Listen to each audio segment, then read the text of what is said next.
Naam, shukran. Leo hii tuko kwenye uchambuzi wa tamthilia ya Mama He ambayo iliandikwa na mwandishi Ari Katani Mwachufi.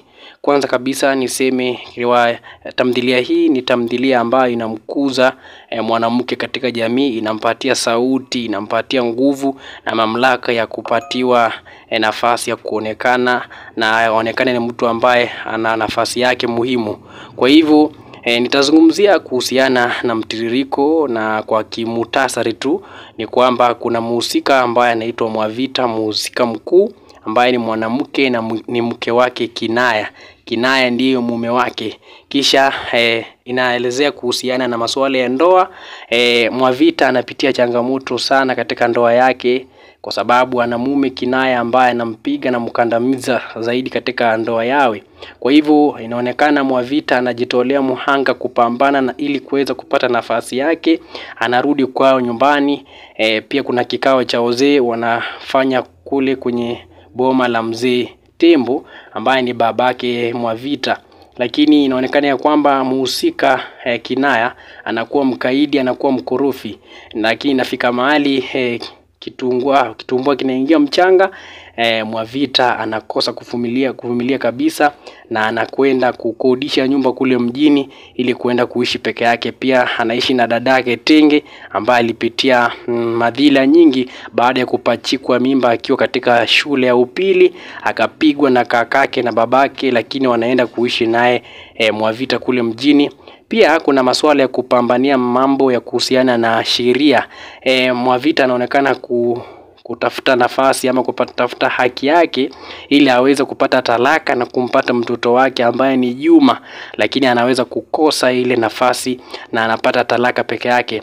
Kwa hivyo imekuwa tu muhtasari, kisha nianze kuchambua tamthilia hii kupitia vipengele au fani ya lugha ya masuala ambayo tunatumia kuchanganua na kuchambua fasihi. Kwa hivyo nitaanza na fani. Ndani ya fani kuna vipengele kadha, kwa mfano wahusika ya kwanza, ya pili ni mandhari, ya tatu kuhusiana na wahusika, kuna kuhusiana na muundo, mtindo na lugha. Nianze kwa wahusika. Wahusika ni viumbe ambavyo mwandishi anatumia ili kuwasilisha ujumbe, na mhusika mkuu nimesema ni Mwavita.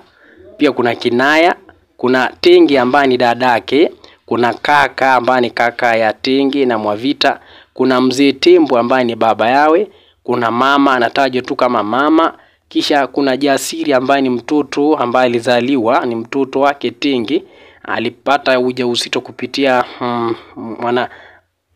kijana ambaye jina lake aliitwa George alipokuwa katika shule ya upili. Kwa hivyo tunampata mhusika mwingine, kwa mfano mjomba wa Mwavita, kuna baba mkubwa wa Kinaya, kuna wazee hapo kijijini, kuna kakake Kinaya, kuna mjomba, kuna padri pale ambaye atakuwa anadhihirisha maudhui ya dini, kuna hakimu pale ambaye alitoa hukumu kuhusiana na masuala ya mtoto pamoja na talaka, kuna wakili wa Kinaya pamoja na karani katika koti. Kwa hivyo moja kwa moja nielezee kuhusiana na muundo. Napata ya kwamba muundo ni jinsi mwandishi ameweza kupanga kazi yake, na muundo wa tamthilia hii ni ule wa kawaida tu. Kuna sehemu mbalimbali, kuna matendo ambayo inatendeka. Matendo na sehemu hizo zinabeba wahusika na matukio yamepangwa ili kudhihirisha wazi maudhui mbalimbali na masuala ibuka katika jamii. Na labda nizungumzie pia kuhusiana na lugha. Lugha ni jinsi mwandishi ameipanga kazi yake, ametumia mbinu za uandishi pamoja na tamadhali za usemi. Kwa hivyo unaona Ari Katani Mwachufi amejiweka sana kutumia mbinu ya kimajazi.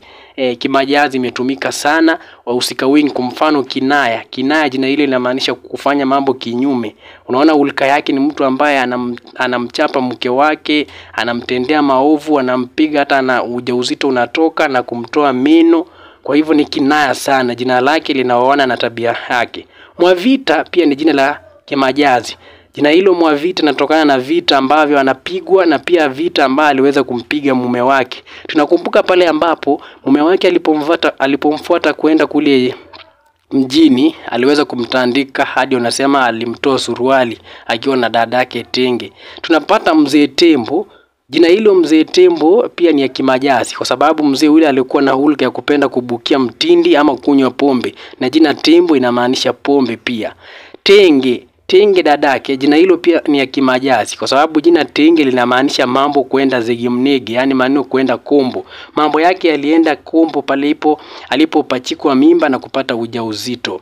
Pia kuna mhusika mwingine ambaye ni mtoto wa Tenge anaitwa Jasiri. Jina hilo Jasiri pia ni kimajazi kwa sababu ni anaonekana na ujasiri mamake alipopata ujauzito na pia kumlea pasipokuwa na babake. Kwa hivyo ndio niposa akaweza kupata jina hilo Jasiri. Hayo tu nimegusia kuhusiana na majasi. Pia kuna mbinu nyingine ya kuhusiana na kinaya. Kinaya ni mambo kutendeka kinyume. Kwa hivyo kwa mfano tunapata ni kinaya sana mwanafunzi kuweza kupachikwa mimba na anafukuzwa shuleni, lakini mtoto wa kiume ule ambaye ni George hakufukuza. Pia ni kinaya unapata kakake Tenge anamtandika mangumi baada ya Tenge kupachikwa mimba, lakini yeye mwenyewe inasemekana ya kwamba amewapachika mimba zaidi ya wasichana 3 kule kijijini. Hiyo ni kinaya. Kwa hivyo kuna mbinu nyingine ya lugha ni kuhusiana na taswira. Taswira ni jinsi mwandishi amechora picha. Ukiweza kusoma kitabu hii ya Mama unapata kwamba unaona wale wazee wakiwa pale nje wakiweza kutatua mambo ya Mwavita na kinaya. Kuna hali ya taswira. Pia kuna tamadhali za usemi kama kwa mfano methali, tashbihi, sitiari na mambo kama inajitokeza tu kwa njia moja au nyingine. Hapo itakuwa nimemaliziana na kipengele cha lugha. Labda pia nizungumzie kuhusiana na mtindo. Mtindo ni jinsi mwandishi anafanya kazi yake iwe ya kipekee ili kutofautisha kazi yake na waandishi wengine. Ari Katani Mwachufi anachora kazi yake kutumia majazi na lugha ya moja kwa moja kueleweka.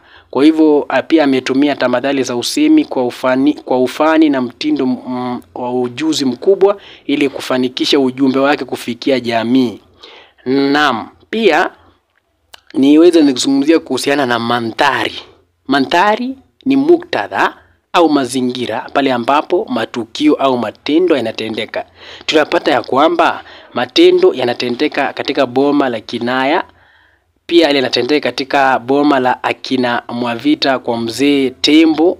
Pia tunapata matendo yanatendeka katika mahakama pale ambapo walienda kutafuta haki yao ya talaka na pia kupata haki ya kumlea mtoto Juma, yule ambaye alikuwa mtoto wake Mwavita na kinaya. Naam, kwa hivyo kuna masuala mengine ambayo ni muhimu pia kuzungumzia kando na fani. Kwa mfano maudhui. Unaweza kuulizwa kwa mtihani uweze kuchambua maudhui mbalimbali katika tamthilia ya Mama. Unaposoma tamthilia ya Mama utakutana na maudhui kama vile ndoa.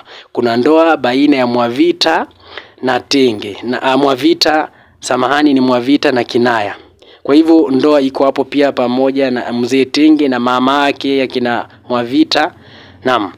Maudhui ya pili ni dini. Tunapata dini pale ambapo Mwavita alipokwenda kuishi kule mjini. Kuna padri ambaye alikuwa si padri wa ukweli, alikuwa na ubandia fulani kwa sababu ni kama alikuwa ametumwa na kinaya kwenda kumbembeleza Mwavita. Anaenda huko na kumwambia kwamba kumbuka ya kwamba nyinyi mlioana mbele ya kanisa atina mkioana mmekuwa watu moja, lakini alikuwa na mambo yake ya kikando tu. Kwa hivyo anadhihirisha maudhui ya dini. Maudhui ya tatu ni utamaduni. Tunapata utamaduni katika tamthilia ya Mama pale ambapo wazee wanasema ya kwamba wanatatua mambo kitamaduni walipoitisha kuletwa mtungi wa mvinyo ama pombe kuhusiana na chai ya kina mama ili waweze kutatua maneno. Na inasemekana tena ya kwamba pale walipokuwa mahakamani ule wakili wa kinaya alisema kwamba kinaya na Mwavita waliweza kufunga ndoa ya kinyumbani ama ya kienyeji. Kwa hivyo ni utamaduni unajitokeza pale. Pia kuna maudhui ya sheria. Sheria imejitokeza wazi kwa sababu kuna masuala ya kwenda mahakamani. Tunapata ya kwamba Mwavita anatafuta haki yake ya kupata talaka na kupata mtoto wake Juma. Naam, kuna maudhui ya malezi, kwa sababu malezi ya mtoto Juma yanavutana kuku na huku Kinaya akisema kwamba atamlea mtoto wake, naye Mwavita anasema atamlea mtoto wake akiwa mwanamke ambaye amejitegemea. Pia kuna maudhui ya elimu inajitokeza waziwazi, kwa sababu inasemekana kwamba Kinaya alikuwa mtu ambaye amesoma hadi katika chuo kikuu.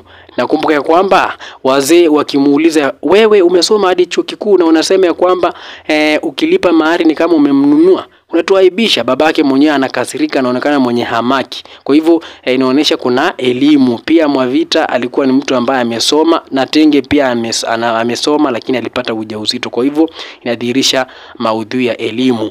Bila shaka pia kuna maudhui ya mapenzi yanadhihirishwa baina ya hawa wanandoa wawili, Kinaya na Mwavita. Pia kuna mapenzi baina ya George na Tenge. Naam. Kuna maudhui ya umaskini yanajitokeza, ila si kwa njia moja kwa moja, kwa sababu tunapata kuna mhusika Tenge ambaye anaenda kuishi kwa dadake ili aendelee kusoma. Pia kuna maudhui ya ulevi ni wazi, kwa sababu Kinaya anaonekana mlevi akuja usiku wa manane na kumpiga mke wake Mwavita na kumwambia afungue mlango usiku wa manane. Anakuwa na hulka hii hadi ndoa yake inaambulia patupu. Naam. Kuna pia ubabe dume unajidhihirisha waziwazi pale ambapo wanaume wanajiona katika familia ama katika jamii ya kwamba wao ndio kusema. Tunampata mhusika Kinaya anaonyesha ubabe dume kwa kusema ya kwamba yeye ndio mwanaume na ana uwezo ya kumiliki hata mke ambaye amemuoa. Pia kuna dhuluma ya kijinsia. Tunaona ya kwamba Mwavita anadhulumiwa kijinsia baada ya kupigwa na hata mimba mara 2 ikaweza kumtoka. Kuna uwajibikaji. Tunapata mhusika Mwavita ni mtu mwajibikaji, anajitolea kufanya kazi ya nyumba na hata kutekeleza majukumu ya kununua mambo ya kiuchumi katika nyumba yawe. Kuna usherati unaonekana kana kwamba inasemekana huyu Kinaya alikuwa na mahawera wake kule ambapo walikuwa wanaendeleza usherati. Pia kuna maudhui ya ukosefu wa haki, kwa sababu pale ambapo Mwavita alipofika kwenye mahakama aliweza kukosa haki yake ya kuweza kumchukua mtoto wake ambaye ni Juma. Pia kuna ukatili unatendewa ni Mwavita anatendea ukatili na Kinaya kwa kumpiga na kumnyanyasa vibaya. Kuna usaliti unajitokea wazi pale ambapo Kinaya anamsaliti mume wake ambaye ni Kinaya anamsaliti mke wake ambaye ni Mwavita kindoa. Pia unapata kuna usaliti pale mahakamani. Ule jaji anamsaliti Mwavita kwa kutompatia haki yake ya kumiliki mtoto wake. Kuna migogoro pia, kuna maudhui ya migogoro yanajitokeza waziwazi, kwa sababu kuna migogoro baina ya familia hizi mbili, ya kina Mwavita na akina Kinaya. Naam, kutoka pale moja kwa moja niende nizungumzie kuhusiana na maswali ambayo tunaweza kutarajia katika tamthilia hii ya Mama He.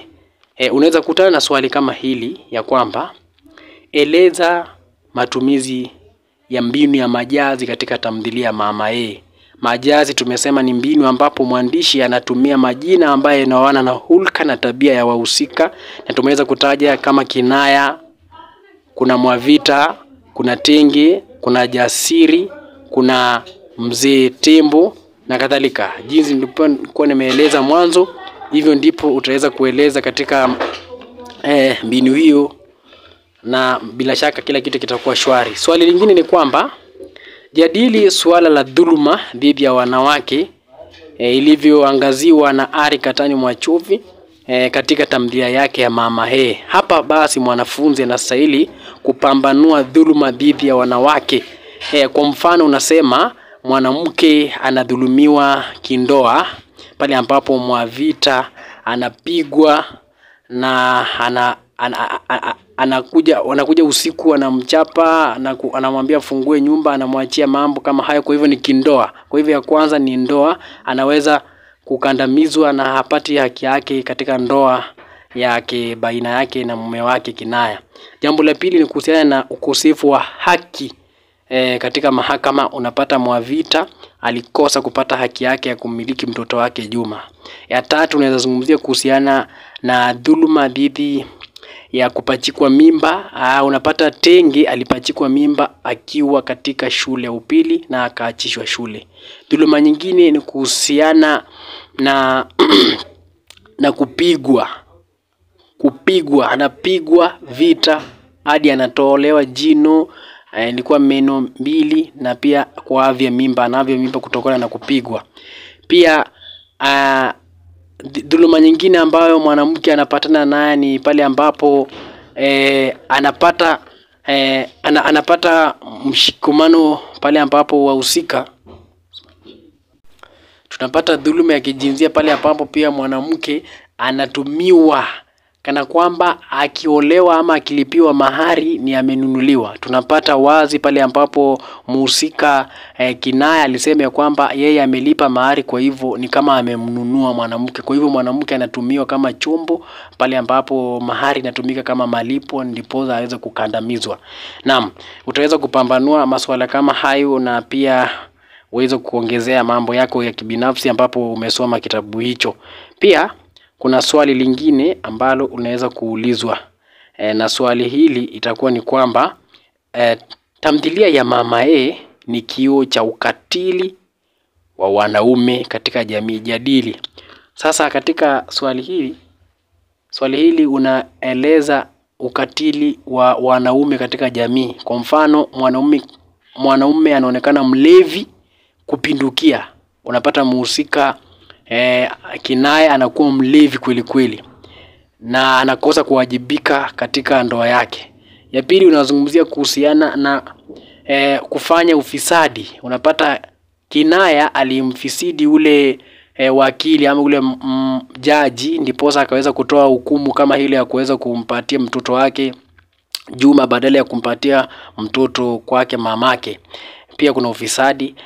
Ukatili mwingine wa mwanaume katika jamii ni kwamba mwanaume anamchukulia mwanamke kama chombo cha kununua tu baada ya kulipiwa mahari.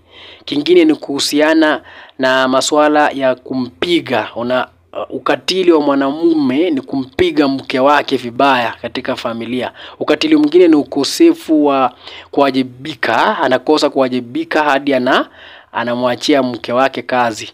Dhuluma nyingine ni kuhusiana na masuala ya usherati. Unapata kuna wanaume ambao wanatenda usherati hata kama wako katika ndoa yao. Kwa hivyo mambo kama hayo utaweza kuzungumzia. Na kumbuka ya kwamba kuna baadhi ya maswali tu wataweza kukukanganya, labda wanaweza kuambia ueleze kuhusiana na wahusika, maudhui, mbinu za uandishi. Na mbinu za uandishi tumeweza kutaja ni mengi tu. Pia tamadhali za usemi, pia fani za lugha nimeweza kuzungumzia, na bila shaka natumai ya kwamba kila kitu kitakuwa shwari. Naam, pia unaweza kuuliza ya kwamba ueleze jinsi mwanamke amekwezwa ama mwanamke ametwezwa. Ukisema mwanamke ametwazwa ni jinsi mwanamke ameinuliwa ama amepatiwa hadhi katika jamii, ni kutwazwa. Lakini akitwezwa ni jinsi mwanamke amekandamizwa na kunyimwa nafasi katika jamii. Kwa hivyo iwapo umenisikiza itakuwa rahisi tu. Kwa mfano, jinsi gani mwanamke ametwazwa, yani kuinuliwa. Kwa mfano unapata anaajibika katika familia kama vile Mwavita anaajibika kutenda kazi katika familia yake, kununua chakula na kila kitu. Ameajibika pia pale ambapo alijikomboa na kuenda kukodisha nyumba yake. Unapata pia anapata ujauzito Tenge, lakini anang'ang'ana na ujauzito huo, kisha anamlea mtoto wake Jasiri. Pia unapata kuna chama cha kina mama wanaungana, wanaonesha kuna umoja. Pia hivyo ni jinsi mwanamke amekwezwa. Na jinsi mwanamke ametwezwa ni jinsi amekandamizwa ama amedalilishwa. Kwa mfano, amedalilishwa kivipi? Anakosa kupata haki yake katika mahakama, anapigwa katika familia ama ndoa yake, anakandamizwa pale ambapo anachukulia kana kwamba akilipiwa mahari ni kama amenunuliwa. Anapachikwa mimba. Tenge anapachikwa mimba akiwa katika shule ya upili, ni kisha anapigwa na kaka yake. Unaona? Pia huyu mama yawe ambaye ni mke wa Mzee Tembo hana nafasi hata ya kuwatetea wanawake wa binti zake katika jamii ama katika familia yao. Kwa hivyo ni jinsi mwandishi amemtweza huyu mwanamke katika jamii. Na bila shaka nakutakia kila laheri. Nimekuwa msimulizi na mchambuzi wenu Daniel Mosop. Asante, shukran za dhati.